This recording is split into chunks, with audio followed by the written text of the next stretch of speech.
তিনি হানাফি মাযহাব অনুসরণ করেন। এখন উইতর নামাজ যদি 1 রাকাত পড়েন তো হানাফি মাযহাবে এটা বলা হয়নি।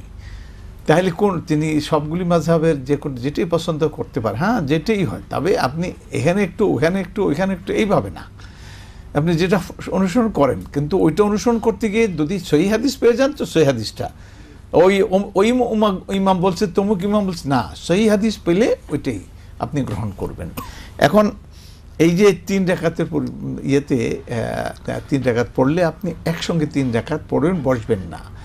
আর যদি বসতে চান তাহলে সালাম ফিরিয়ে এরপর 1 রাকাত আলাদা পড়বেন। আর যদি 1 রাকাতও পড়তে চান তাহলে আপনি একটু আগে বলছিলাম যে বুখারী শরীফের প্রথম হাদিসটা 1 রাকাত সম্বলিত হাদিস, এরপর অন্য আরেকটি হাদিস শুনিয়ে দিলাম যে দুটো হাদিসই আমরা দেখতে পাচ্ছি নবী সাল্লাল্লাহু আলাইহি ওয়াসাল্লাম বলে ফালিয়ারকা রাকাতান তুতির লাহু মা কাদ সাল্লাহ।